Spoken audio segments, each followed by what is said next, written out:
Bonjour à tous, je suis ravie de vous retrouver pour un nouvel épisode de RH Power, votre émission 100% Actu RH. Attention, c'est le dernier numéro de la saison consacré à la marque employeur. RH Power, épisode 6, dernier épisode de la saison 1, c'est parti.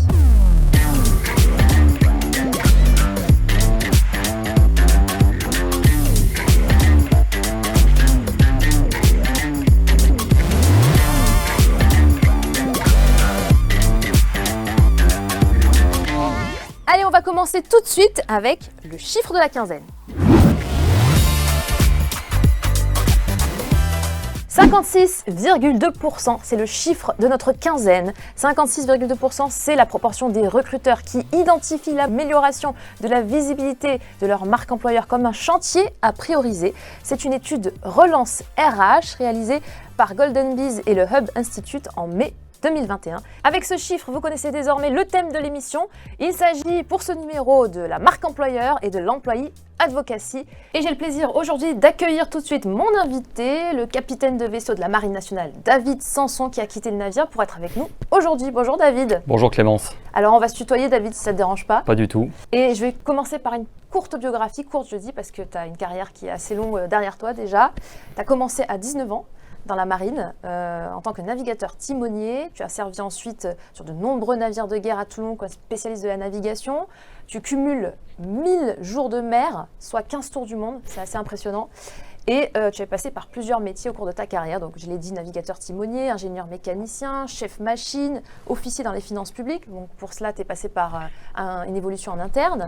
Et aujourd'hui, tu es dans le service de recrutement de la marine. Et par exemple, cette année, tu as recruté pas moins de 4000 marins, en fait. C'est énorme. Donc, beau CV, beaucoup de travail, j'imagine, en ce moment, dans le recrutement. Vous recrutez pas mal? On recrute beaucoup, 4000, comme tu viens de le dire, tous les ans, dans une douzaine de métiers. Non, c'est pas que cette année, c'est pas un surge, c'est bien en permanence. Et ça répond aux besoins de recrutement de la marine. On pourra détailler, mais on a un flux en fait RH qui est plutôt accéléré et qui est lié à ce qu'on appelle l'impératif de jeunesse dans les armées françaises, mais dans la marine également. Très bien. Alors si tu le veux bien, on va accueillir aussi notre expert. Bonjour Daniel. Bonjour Clémence, bonjour David. Bonjour Daniel. Est-ce que ça va de ton côté? Tout va bien. T'es dans un sous-marin? T'es quelque part dans l'eau, toi aussi, ou t'es avec nous? On dirait, hein. Donc Daniel, député directeur chez Golden Bees. Tu es passé également avant par Figaro Classified. Tu as 7 ans, il me semble, plus de 7 ans d'expérience là-bas. Et tu as également pris la mer, puisque tu t'es installé sur le bassin d'Arcachon, si je ne m'abuse. Ouais, pas très loin. Un fan de surf également, donc il y a quand même des similitudes entre vous deux. Tous les deux, vous avez le pied marin. Exactement. Alors, avant de commencer avec mes questions, j'aimerais d'abord, comme on en a coutume ici, vous montrer une courte vidéo un peu humoristique pour vous faire réagir et également pour lancer le sujet du jour qui est la marque employeur. Allez Max, c'est parti pour la vidéo. Oui, absolument, les fonds de roulement transactionnels sont indexés sur les coûts d'achat annuels. Oui, depuis 82. Ah, sur les passifs immobilisés, alors on n'est plus sur les mêmes taux d'escompte. Je convertis les ratios. Je suis sûr que tu comprends pas un seul mot de ce que tu dis. Je fais mon travail, c'est tout. Je te rappelle qu'on est acteur de films d'entreprise, on n'est pas censé travailler pour de vrai. Hey, si tu crois pas en ton rôle, n'en dégoûte pas les autres, ok? Putain, c'est en train de devenir n'importe quoi ce film instit. Quand j'arrive le matin sur les coups de 7h, 7h02, je suis comme un fou. Je m'éclate. C'est ce que j'appelle ma symbiose corporate. Je suis dans ma boîte et ma boîte est à l'intérieur de moi. Et je peux vous dire que là-haut, ils apprécient ça énormément. Voilà, Daniel David, vous connaissez? Non. Ça s'appelle Message à caractère informatif. Ça passait sur Canal+, jusqu'à début des années 2000, je dirais, si je ne me trompe pas. C'était des détournements de vidéos institutionnelles des années 80. Donc en fait, des vidéos institutionnelles qui reprenaient, qui doublaient en fait pour détourner, faire rire un petit peu. Des vidéos d'entreprise. Et c'est pour ça qu'on l'a montré, parce qu'en fait, il est question de la marque employeur et la vidéo d'entreprise est aussi utilisée par les RH, souvent pour faire la promotion de sa marque employeur. Et donc, je vous pose la question à tous les deux, d'abord David. Quelle est ta définition de la marque employeur et surtout la raison d'être de la marque employeur dans ton institution? Alors, la raison d'être de la marque employeur de la Marine nationale, c'est tout d'abord recruter et ensuite fidéliser. Et l'un ne va pas sans l'autre. Donc, il y a une dimension, il y a un lien entre les deux. Et fidéliser, pourquoi? Parce que, comme je le disais tout à l'heure, on a un impératif de jeunesse, c'est-à-dire que la moyenne d'âge des marins, c'est 30 ans. Donc ça veut dire qu'il y en a qui sont plus jeunes que moi, bien évidemment. Et l'objectif, c'est de maintenir, donc, comme je disais, des armées jeunes, parce que lorsque on doit aller au combat ou s'y préparer, bon, ça demande quand même de l'énergie, beaucoup d'énergie. Et ce tonus-là, on l'a plus quand on a 30 que quand on en a 50. Voilà. Et donc, on doit avoir des flux RH qui sont accélérés, puisque quand une carrière fait 15 ans et qu'on doit atteindre des niveaux d'excellence très élevés, parce qu'on a aussi en regard de cela des équipements, que ce sont nos bateaux, nos sous-marins, nos avions, et qui requièrent de très hauts niveaux de compétences. Et donc, en fait, on a le défi d'amener ces personnes à ce haut niveau de compétences très rapidement, puisqu'après, ils partent. Et comme ils partent, il faut les remplacer.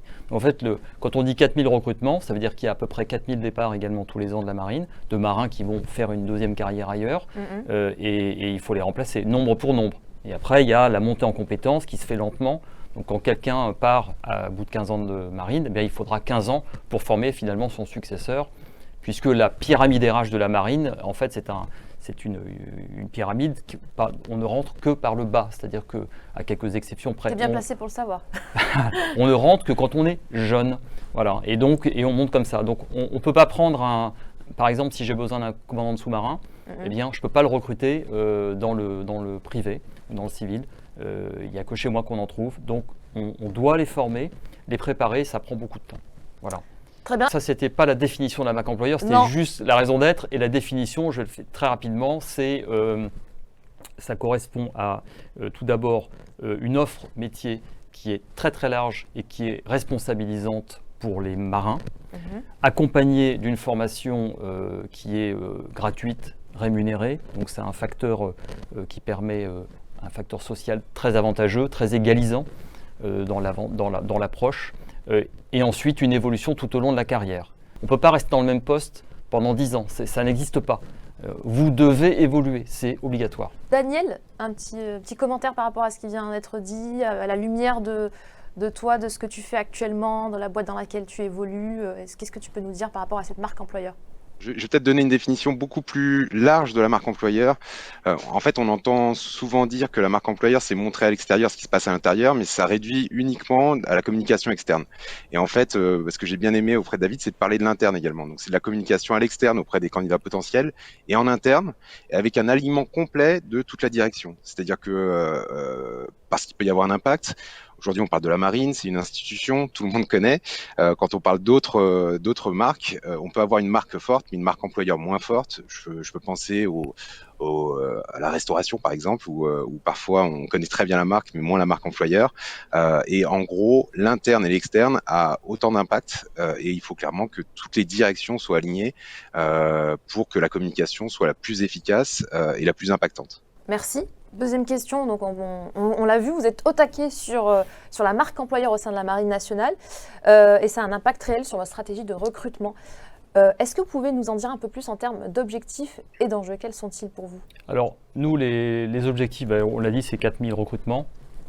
En fait, ce n'est pas 4000 personnes qu'on cherche, c'est 4000 talents. Parce qu'on a ce souci d'aller chercher des gens qui auront vraiment envie de venir chez nous. Et pour ça, on prend le temps de les recruter. Pas trop longtemps, mais il faut quand même un petit peu échanger sur ce qu'ils vont faire plus tard. Ce n'est pas un métier comme les autres. Et donc, en fait, on utilise notre marque employeur qu'on a déclinée dans notre stratégie de communication. Ce qui n'était pas le cas avant. Avant, notre signature, c'était « Ensemble, nous sommes marins ». Donc, c'était une approche beaucoup plus globale sur « Venez dans la marine, vous allez devenir un marin et vous ferez partie de l'équipage ».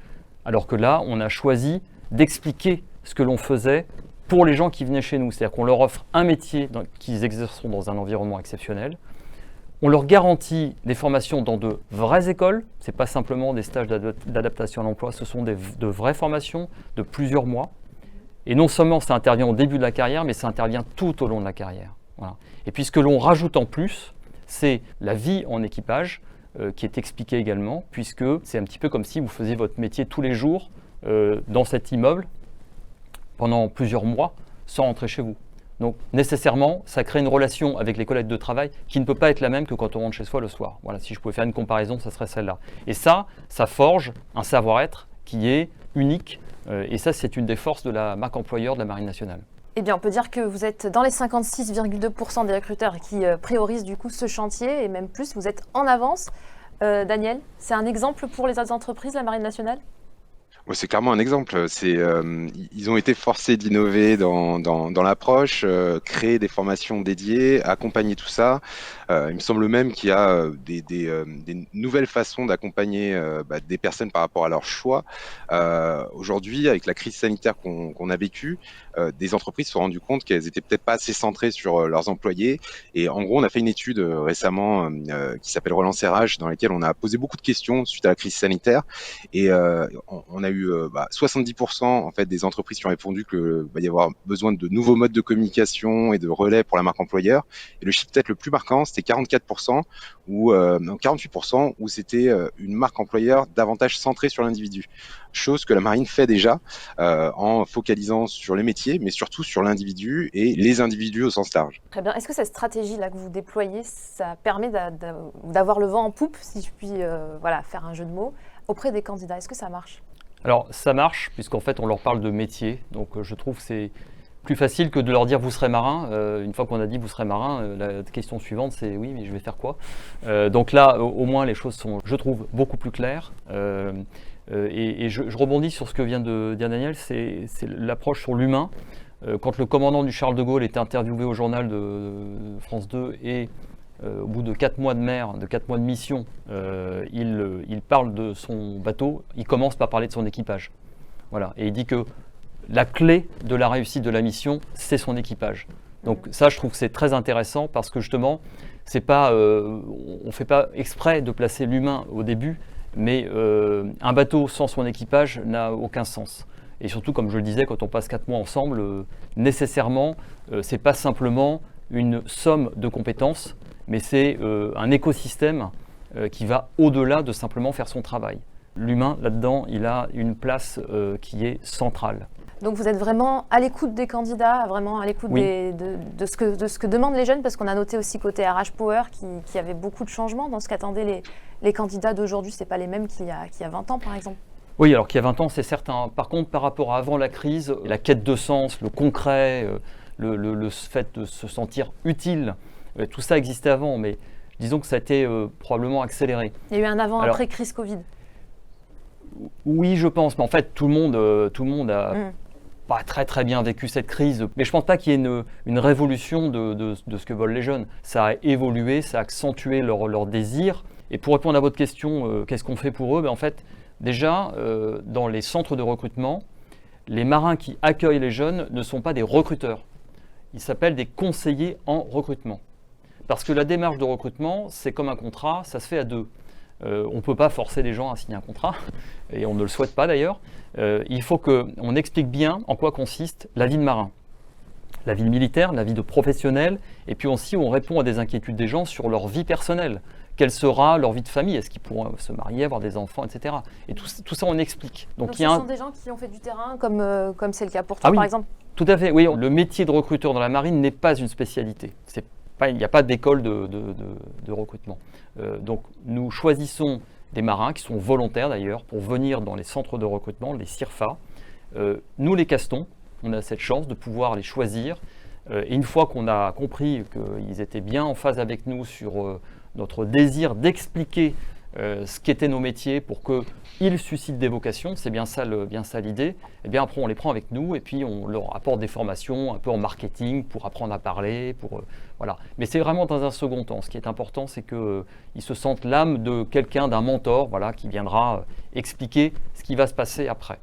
Donc votre stratégie, c'est plus le volume, c'était le cas peut-être il y a quelques années, maintenant c'est la qualité des candidatures? Alors ça n'a pas changé, c'est-à-dire qu'en fait c'est vraiment la vitrine, on va dire, qui n'est plus la même, parce que derrière, il y a toujours ce souci de bien sélectionner nos candidats. Pour nous c'est fondamental, parce qu'on n'envoie pas un marin sous l'eau pendant 70 jours, 3 fois par an, pendant 3 ans de suite, sans avoir quand même s'être intéressé un peu à sa personnalité. Tous les marins qu'on recrute passe devant le service de psychologie de la marine. Donc il y a un échange avec un psychologue qui n'est, alors c'est pas une psychanalyse, c'est vraiment pour mesurer la profondeur de la candidature et l'engagement de quelle nature il est.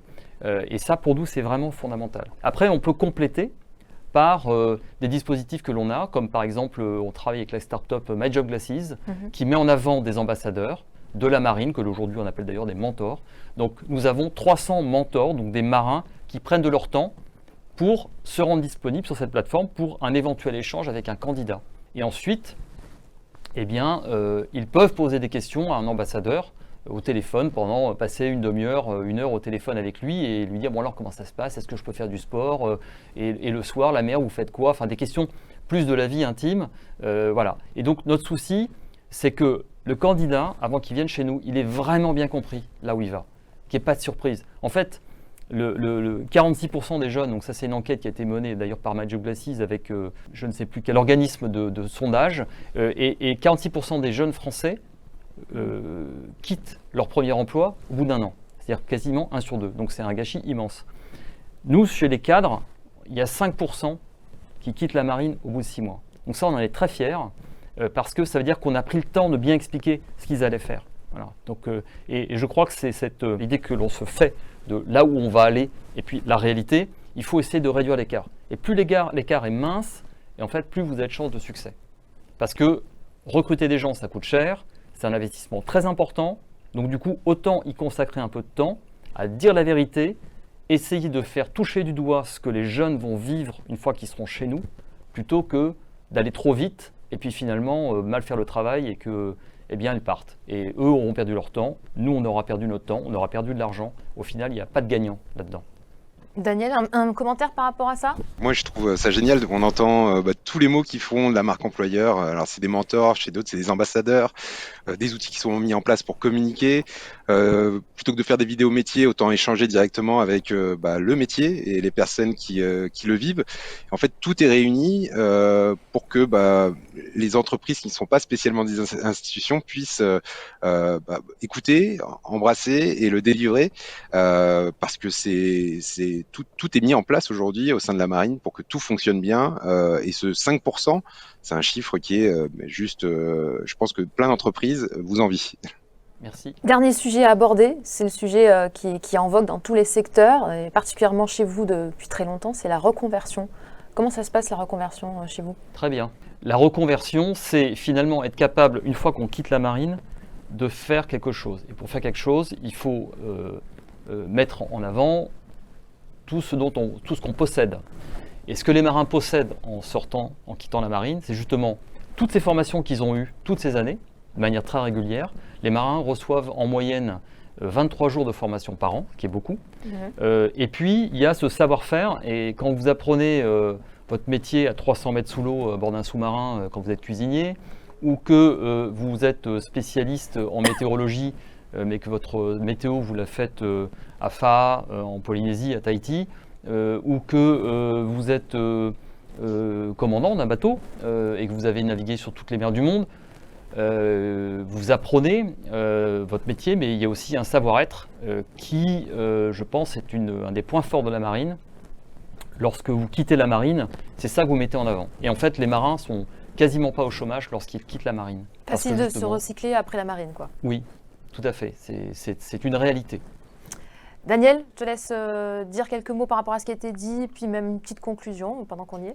La reconversion, c'est vrai, c'est la première chose à laquelle on peut penser dans toutes les institutions au final, c'est de se dire c'est quoi l'après, sachant que la carrière est peut-être plus courte, mais quand on regarde de façon globale et l'évolution en fait de tout le monde, on fait de moins en moins de temps carrière dans une entreprise, on est plus dans de l'évolution, on voit arriver également de plus en plus de personnes qui vont faire du travail en freelance. Et de façon globale, si on revient sur le thème principal qui est la marque employeur, l'idée c'est de ne pas se retrouver exactement dans la vidéo qu'on a pu voir au départ, qui était vraiment caricaturale, c'est d'être sûr qu'on assume ce qui va être présenté, de ne pas mentir aux personnes, de dire la vérité, pour ne pas avoir d'erreurs, de mensonges et ensuite de départ. On va plus retenir ce qui est mauvais que ce qui est bon. Et du coup, les mauvaises nouvelles vont être véhiculées beaucoup plus fortement que les mauvaises. Donc, le travail sur la marque employeur au sens large part déjà quelle est la proposition de valeur qu'on a. Ensuite, qu'est-ce qu'on va dire, quels sont les projets et les hommes qu'on va présenter, quels sont les outils, et être sûr que tout ce qui va être sorti à l'extérieur soit bien assumé en intérieur et soit bien écouté et embrassé de façon globale. Et je pense que comme une institution comme la Marine, la marque employeur est fidèle à ce que on peut voir au niveau de l'institution et peut-être même plus accentué avec beaucoup d'outils, beaucoup d'efforts et beaucoup de formats de communication. Donc bravo et prenons-en de la graine. Exactement. Alors avant de prendre large, David, un petit mot pour conclure du coup cette émission consacrée à la marque employeur. Je les incite à venir tout simplement sur notre site carrière, êtremarin.fr ou notre chaîne YouTube sur laquelle il y a aussi beaucoup de vidéos, parce que Daniel parlait de vidéos, on a aussi des vidéos. C'est pas des vidéos comme on a vu dans le clin d'œil. Non, elles sont plus actuelles et elles sont moins décalées, même si j'ai bien aimé quand même, la vidéo était sympa. Non, voilà, je pense que toujours dans cette idée de découverte, il ne faut pas avoir de préjugés sur la marine. La marine, elle est cohérente avec l'actualité. Elle prend en compte les tendances. Je ne dirais pas qu'elle colle aux modes parce que ce n'est pas un objectif, mais elle essaye toujours de voir ce qui, en son sein, est cohérent avec les besoins de la jeunesse. Et il se trouve qu'on a beaucoup de choses à leur offrir. Après, c'est eux qui choisissent. Merci beaucoup, David, donc capitaine de vaisseau Samson. Et bon retour en mer si c'est le cas. Merci Clémence, merci Daniel. Et merci Daniel pour ton intervention, ton analyse. Et merci à vous surtout. Merci Clémence, merci David. On vous souhaite un bel été. C'était la dernière de cette édition, de cette saison de RH Power. On se retrouve en septembre pour donner directement la parole au RH dans une émission spéciale. Très bel été, à bientôt, bye bye.